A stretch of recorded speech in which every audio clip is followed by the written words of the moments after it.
एक नई वीडियो के साथ आज मैं फिर हाजिर हूं, आपका होस्ट और दोस्त विक्रांत जोशी। आपका स्वागत करता हूं मैं आरएम शॉर्ट्स में, जिसमें हम लेके आते हैं दिन भर की स्पेस और डिफेंस न्यूज की टॉप 3 खबरें। तो चलिए जान लेते हैं। अपनी सबसे पहली खबर की बात करेंगे तो आईएनएस विक्रमादित्य की तरफ से आ रही है।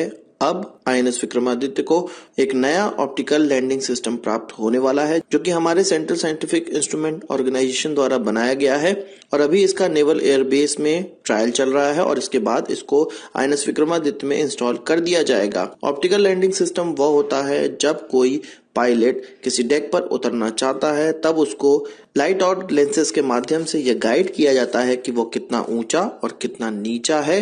यदि कोई एयरक्राफ्ट डेक से नीचे होता है तो उसके डेक से टकराने की संभावना होती है और ऊपर होता है तो उसके लैंडिंग में दिक्कत आ सकती है, क्योंकि लैंडिंग का जो पाथ होता है वो बहुत ही कम होता है और जैसे ही एयरक्राफ्ट डेक पर लैंड करता है उसका हुक डेक पे लगे अरेस्टर से कनेक्ट हो जाता है और वो तुरंत उसको रोक देता है। इंडियन नेवी ये चाहती थी कि जो अभी इसमें सिस्टम लगा हुआ है, जो कि रशियन सिस्टम है, उससे ज्यादा उन्नत सिस्टम होना चाहिए और इसकी विजिबिलिटी बहुत दूर तक होनी चाहिए। साथ ही इसका रेजोल्यूशन और कलर इतना ब्राइट होना चाहिए कि पायलट को दूर से ही दिखाई दे, ताकि उसको किसी भी प्रकार की कोई दिक्कत ना हो और पूरी क्लैरिटी रहे किसी भी विमान को इस डेक पे उतारने के लिए। इस प्रकार के सिस्टम को मीट बॉल सिस्टम भी कहा जाता है। इसमें बीच में लाइटों की एक सीरीज लगी होती है जिसको मीट बॉल कहते हैं और जब एयरक्राफ्ट इस मीट बॉल से नीचे होता है, यानी कि डेक से नीचे होता है, तब लाल लाइट जलती हैं और ऊपर होने पे हरी लाइटों के माध्यम से उसको गाइड किया जाता है। हालांकि इसके अलावा इनमें कई लाइटें लगी होती हैं और इसके ऑपरेटर को ही पता होता है कि इसको किस प्रकार से ऑपरेट करना है और किसी एयरक्राफ्ट को सेफ्टली डेक पर किस प्रकार से लैंड करवाना है। तो बहुत इंपॉर्टेंट सिस्टम है हमारे आईएनएस विक्रमादित्य या किसी भी एयरक्राफ्ट कैरियर के लिए और अब यह भी भारतीय होने वाला है। अब बात करते हैं P-8I एयरक्राफ्ट की, जो कि भारत यूएस से 8 की संख्या में खरीद चुका है और इसका इस्तेमाल कर रहा है। अधिकतर इसका इस्तेमाल surveillance, reconnaissance, anti submarine operation में किया जाता है। पर अब यह खबर निकलकर सामने आ रही है कि भारत इस प्रकार के 8 और एयरक्राफ्ट खरीदने का फैसला कर चुका है। अभी यह फैसला शुरुआती स्टेज में है, जो कि service capital acquisition categorisation higher committee के द्वारा पास किया गया है, जिसमें सीनियर लेफ्टिनेंट जनरल लेवल के ऑफिसर्स होते हैं जो कि तीनों सेनाओं के होते हैं। उन्होंने कुछ 22,500 करोड़ रुपए के इस प्रपोजल को पास कर दिया है। इसके बाद अब यह डिफेंस एक्विजिशन काउंसिल में जाएगा, जहां पर हमारे डिफेंस मिनिस्टर इसको पास करेंगे और तीनों सेनाओं के अध्यक्ष इसको पास करेंगे। फिर यह कैबिनेट कमेटी ऑन सिक्योरिटी के पास जाएगा, जो कि प्रधानमंत्री के द्वारा हेड किया जाता है। फिर फाइनेंस मिनिस्ट्री और फिर एक्सटर्नल अफेयर्स के पास यह जाएगा और तब जाके इस प्रोक्योरमेंट को अंतिम अंजाम दिया जाएगा।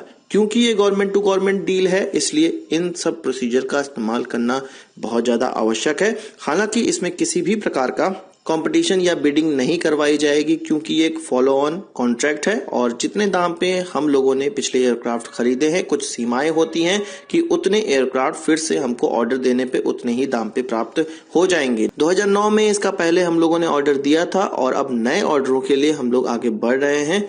आप जानते हैं कि US secretary of state Mike Pompeo की भारत यात्रा हो रही है, तो उससे पहले इस प्रकार की प्रपोजल को आगे बढ़ाना इस मीटिंग का एक भाग भी हो सकता है। अगली खबर में हम लोग बात करते हैं डीआरडीओ द्वारा बनाई गई एक स्पेशल मशीन की, जो कि अब भारतीय नेवी द्वारा इस्तेमाल की जाएगी। इसका कॉन्ट्रैक्ट भी ऑलरेडी भारतीय नेवी ने दे दिया है और इसका जो नाम है वो है पोर्टेबल टेलीमेडिसिन सिस्टम। आप जानते हैं कि कुछ एक इस प्रकार का सिस्टम होता है, हम लोग कई जगह इसको देखे भी हैं, जिसमें कि वीडियो कॉन्फ्रेंसिंग की जा सकती है किसी दूर बैठे डॉक्टर के द्वारा और इस सिस्टम में लगे ECG, blood pressure, respiration rate, heart rate और ऑक्सीजन सैचुरेशन और बॉडी टेम्परेचर भी उस दूर बैठे डॉक्टर को ट्रांसमिट किया जाता है। यानी कि यदि कोई व्यक्ति बीमार है तो इस मशीन के द्वारा वीडियो कॉन्फ्रेंसिंग के साथ साथ उसके बॉडी की पूरी डिटेल दूर बैठे डॉक्टर को प्राप्त हो पाएगी और वो एक सही सजेशन उस व्यक्ति को दे पाएगा। इंडियन नेवी, जो कि 130 से ज्यादा वॉरशिप इस्तेमाल कर रही है और 10 से ज्यादा सबमरीन इस्तेमाल कर रही है, इनको अब इस सिस्टम को अपने इन सभी वॉरशिप और सबमरीन में लगाने को तैयार हो चुकी है और 91 करोड़ रुपए का कॉन्ट्रैक्ट मुंबई की एक फर्म जिसका नाम है मिस्ट्रोस electronics and telecommunication system limited, जिसको डीआरडीओ ने अपनी टेक्नोलॉजी ट्रांसफर की थी 2015 से ही इस टेक्नोलॉजी का ट्रायल चल रहा था और फाइनल होने के बाद इस टेक्नोलॉजी को इस कंपनी को ट्रांसफर किया गया और फिर इसको कॉन्ट्रैक्ट दिया गया इंडियन नेवी के द्वारा। इसकी डिलीवरी कही जा रही है कि सितंबर से स्टार्ट हो जाएगी और ऑपरेशन इसका स्टार्ट हो जाएगा दिसंबर 2019 से। आप जानते हैं कि भारतीय नेवी के जो सबमरीन है या वॉरशिप है उसमें एक डॉक्टर को भी जाने की इजाजत होती है, एक डॉक्टर को भी साथ में वो लेके चलते हैं, पर वो इतना कैपेबल नहीं होता है या इतना स्पेशलिस्ट नहीं होता है कि किसी इमरजेंसी कंडीशन को वो हैंडल कर सके। उसके लिए जवानों को हमारे एयरलिफ्ट करना पड़ता है और नजदीकी बेस हॉस्पिटल तक ले जाना पड़ता है। तो जब इस प्रकार की मशीन हमारी वॉरशिप और सबमरीन में इंस्टॉल हो जाएंगी तो एयरलिफ्ट करने से पहले की जो कंडीशन है किसी भी जवान की, यदि वो बहुत बिगड़ी हुई है तो उसको हम लोग कंट्रोल में तो एटलीस्ट ला पाएंगे। और देसी सिस्टम होने के कारण यह पूरा का पूरा पैसा भारत के अंदर ही रहेगा। दोस्तों 3 खबरों के बाद अपनी बोनस खबर की बात कर लेते हैं और बोनस खबर हमारी centre for military airworthiness and certification की तरफ से आ रही है। इसको अपना नया चीफ प्राप्त हो गया है जो कि PVS प्रसाद होंगे और ये DRDO के भूतपूर्व साइंटिस्ट रह चुके हैं और UAV programme, unmanned aerial vehicle programme या आप कह सकते हैं रुस्तम प्रोग्राम के डायरेक्टर भी रह चुके हैं। जब रुस्तम प्रोग्राम बिल्कुल बंद होने की कगार पे था तब DRDO के इसी साइंटिस्ट ने उसको जागृत किया था, जगाया था और उसको इस लेवल तक पहुंचाया ताकि उसका एरोनॉटिकल टेस्ट रेंज चित्रदुर्गा में टेस्ट किया जा सके। और आपको जान के बड़ी खुशी होगी कि इनको 2016 में साइंटिस्ट ऑफ द ईयर का भी पुरस्कार प्राप्त हो चुका है। इसके अलावा ये DRDO के एक दूसरी wing airborne electronic warfare and avionic system में भी काम कर चुके हैं। तो 51 वर्षीय साइंटिस्ट को काफी जानकारी है अपने फील्ड की और अब इनको एक नई जिम्मेदारी सौंपी जा रही है। आज की इस वीडियो के लिए बस इतना ही। आशा करता हूँ आपको वीडियो पसंद आया होगा और आप उसको एक बड़ा थम्स अप जरूर देंगे। नमस्कार, थैंक यू, जय हिंद।